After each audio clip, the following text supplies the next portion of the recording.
عليكم ورحمة الله وبركاته. الحمد لله رب العالمين والصلاة والسلام على رسوله الكريم وعلى آله وصحبه أجمعين. أما بعد، عن سلمان الفارسي رضي الله عنه قال: سئل رسول الله صلى الله عليه وسلم عن السمن والجبن والفراء قال: الحلال ما أحل الله في كتابه والحرام ما حرم الله في كتابه وما سكت عنه فهو مما عفا عنه. رواه ابن ماجہ في سننه في ابواب الأطعمة.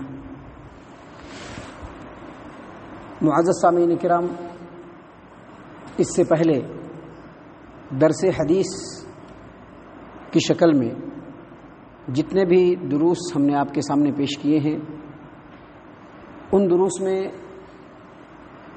پانی کے تعلق سے باتیں آپ کے سامنے بیان کی گئی. بتلایا گیا کہ کون سا پانی پاک ہے، کون سا پانی ناپاک ہے. اب جو دروس آگے آنے والے ہیں، ان دروس میں ہم ناپاک چیزوں کے بارے میں گفتگو کریں گے کہ ناپاک کون کون سی چیزیں ہیں، ناپاکی کس کو کہتے ہیں، کس چیز کو ناپاک ماننا چاہیے، کس چیز کو ناپاک نہیں ماننا چاہیے. تو ناپاک کے لیے عربی میں جو لفظ آتا ہے وہ نجس، اور اسی سے نجاست کا مطلب ہوتا ہے ناپاکی. اور نجس ان چیزوں کو کہتے ہیں، نجاست اس چیز کو کہتے ہیں جو ناپاک ہو. اور جو عمدہ فکر اور طبیعت کے مالک لوگ ہیں اس چیز کو برا سمجھتے ہوں اور اس سے بچنے کی ہر ممکن کوشش کرتے ہوں، اور اگر وہ چیز کپڑے وغیرہ پر لگ جائے تو اس کو وہ دھو دیتے ہوں. ایسی تمام چیزوں کو ناپاکی کہتے ہیں. مثال کے طور پر پیشاب ہے، پاخانہ ہے، اس طرح کی جو چیزیں ہیں جس سے انسانی طبیعت، خاص طور سے جو اچھی طبیعت کے لوگ ہیں، اس چیز کو بالکل پسند نہیں کرتے ہیں، اس سے دور بھاگتے ہیں. اور اگر وہ چیز ان کے کپڑے پر لگ جائے تو اس کو بالکل پسند نہیں کرتے ہیں، اس کو دھو دیتے ہیں. تو ایسی چیز کو ناپاکی کہتے ہیں یا ناپاک چیز کہتے ہیں. تو ان تمام باتوں کے باوجود ہماری شریعت جو ہے، شریعت کے اندر ایک بات ہمیشہ یاد رکھی جانی چاہیے کہ اللہ تبارک و تعالیٰ نے دنیا میں جتنی چیزوں کو پیدا کیا ہے اس کی اصل طہارت اور پاکیزگی ہے. دنیا میں اللہ تبارک و تعالیٰ نے جتنی چیزوں کو پیدا کیا ہے، جو بھی چیزیں ہیں، ان تمام چیزوں کی جو اصل ہے وہ طہارت اور پاکیزگی کی ہے. الا یہ کہ کسی چیز کے بارے میں شریعت میں دلیل آ جائے کہ یہ چیز ناپاک ہے تو وہ چیز ناپاک ہے. یعنی کسی بھی چیز کے ناپاک ہونے کے لیے دلیل کا ہونا ضروری ہے. بغیر دلیل کے ہم کسی چیز کو ناپاک نہیں کہہ سکتے ہیں. مثال کے طور پر آدمی جو تھوکتا ہے اس کو ناپاک کہنے کے لیے دلیل ہونا چاہیے. یا پھر آدمی جو ہے قے کر دیتا ہے تو اس قے کے ناپاک ہونے کے لیے دلیل چاہیے. اگرچہ طبیعت اس کو پسند نہیں کر رہا ہے، اگرچہ طبیعت کو وہ چیز پسند نہیں ہے، ناپسند ہے، اس کے باوجود اس چیز کو ہم ناپاک اسی وقت کہیں گے جب اس کے اوپر شریعت کے اندر دلیل مل جائے. اور اس کی سب سے بڑی دلیل یہی وہ حدیث ہے جو ابھی ہم نے آپ کے سامنے پڑھی، سنن ابن ماجہ ابواب الاطعمہ باب اکل الجبن والسمن، حدیث نمبر 3360 پر 3367 نمبر کی حدیث ہے. سلمان الفارسی رضی اللہ عنہ روایت کرتے ہیں کہ نبی اکرم صلی اللہ علیہ وسلم سے گھی، پنیر اور پوستین کے بارے میں پوچھا گیا. گھی کے بارے میں پوچھا گیا، پوستین کے بارے میں پوچھا گیا، پنیر کے بارے میں پوچھا گیا. تو آپ صلی اللہ علیہ وسلم نے فرمایا: الحلال ما احل اللہ فی کتابہ، حلال وہ شے ہے، وہ چیز ہے جس چیز کو اللہ تبارک و تعالیٰ اپنی کتاب میں حلال قرار دیں. والحرام ما حرم اللہ فی کتابہ، اور حرام وہ چیزیں ہیں جن چیزوں کو اللہ تبارک و تعالیٰ اپنی کتاب میں حرام قرار دیں. اور اس کے بعد اللہ کے رسول صلی اللہ علیہ وسلم نے کیا فرمایا؟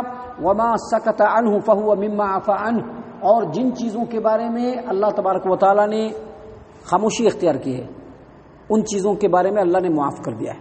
یعنی اس حدیث کا مطلب یہ ہے کہ شریعت کے اندر جو چیز حلال ہے وہی حلال ہے، اور شریعت کے اندر جو چیز حرام ہے وہی حرام ہے. اپنی طرف سے ہم کچھ نہیں کہہ سکتے ہیں.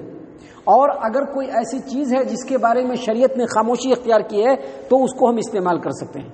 ایسی چیز ہے جس کے بارے میں شریعت نے خاموشی اختیار کی ہے، شریعت نے کچھ نہیں بتلایا، تو وہاں پر وہ اپنے اصل پہ لوٹ جائے گا، کیونکہ اللہ تبارک و تعالیٰ نے جتنی چیزوں کو پیدا کیا ہے اصل میں پاک ہی پیدا کیا ہے.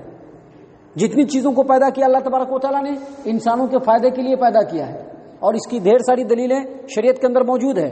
لہذا اللہ کے رسول صلی اللہ علیہ وسلم کی اس حدیث کی روشنی میں اگر کوئی چیز شریعت میں اس کی دلیل موجود ہے کہ یہ چیز ناپاک ہے تو ہم اس کو ناپاک مان لیں گے. اگر شریعت میں اس کی دلیل نہیں ہے تو اپنے عقل سے، اپنی رائے سے، اپنی سوچ سے، اپنی پسند سے ہم کسی چیز کو ناپاک نہیں کہہ سکتے ہیں. یہ ہے ناپاکی کے تعلق سے ایک مختصر سا ڈیفینیشن جس کو ہمیشہ ہم کو یاد رکھنا چاہیے. معزز سامعین کرام، کون کون چیزیں ناپاک ہیں؟ تو اس میں سب سے پہلی چیز انسان کا پیشاب اور پخانہ اجماعی طور پر ناپاک ہے. تمام اہل علم کا، تمام انسانوں کا اس پر اجماع ہے کہ وہ ناپاک ہے. اور اس کی دلیل سنن ابی داؤد کتاب الطہارہ کی روایت ہے، اور یہی روایت صحیح ابن خزیمہ کے اندر بھی ہے کہ ابو ہریرہ رضی اللہ عنہ نے کہا کہ نبی صلی اللہ علیہ وسلم نے فرمایا، تم میں سے اگر کوئی آدمی چل کر کے آتا ہے اور چل کر کے آتا ہے تو اس کے جوتے میں گندگی لگ جاتی ہے. اب ظاہر سی بات ہے گندگی لگ گئی. اب گندگی لگ گئی تو نبی اکرم صلی اللہ علیہ وسلم نے فرمایا کہ اب وہ جو آگے چلے گا اور پاک مٹی پہ جو اس کا جوتا جو ہے جائے گا تو وہ پاک مٹی اس جوتے کو پاک کر دے گا. محترم سامعین کرام، اسی طرح کی دوسری روایت بھی ہے کہ نبی صلی اللہ علیہ وسلم نے فرمایا کہ اگر کسی کے جوتے میں یا کسی کے موزے میں گندگی لگ جائے اور وہ پھر آگے چلتا ہوا جائے تو جو مٹی آنے والی ہے وہ مٹی اس کو پاک کرنے والی ہے.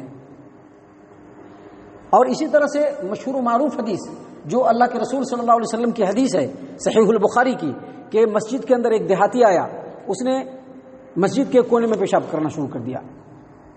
لوگوں نے اس کو روکنے کی کوشش کی، نبی صلی اللہ علیہ وسلم نے منع کیا کہ نہیں، اس کو اپنی ضرورت کو پوری کرنے دو. اس کے بعد نبی صلی اللہ علیہ وسلم نے اس کو بلا کر کے سمجھایا اور پھر صحابہ کرام کو یہ حکم دیا کہ جہاں پر اس نے پیشاب کیا وہاں پر ڈول سے پانی بہا دو تاکہ وہ پاک ہو جائے.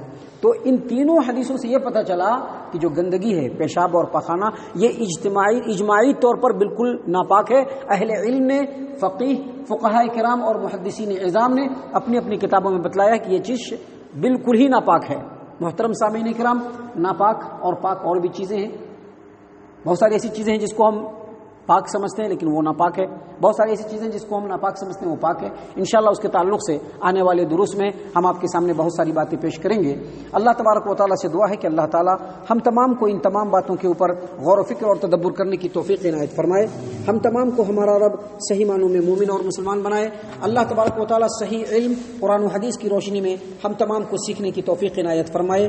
اللہ تعالیٰ جو علم ہم نے سیکھا ہے ان پر عمل کرنے کی بھی توفیق عنایت فرمائے. جنت الفردوس میں جگہ عطا فرمائے. اے اللہ ہم تمام کو جہنم سے پناہ دے. اے رب العالمین ہم تمام کو جہنم سے پناہ دے. اے مالک الملک ہم تمام کو جہنم سے پناہ دے. آمین یا رب العالمین. وما علینا الا البلاغ المبین.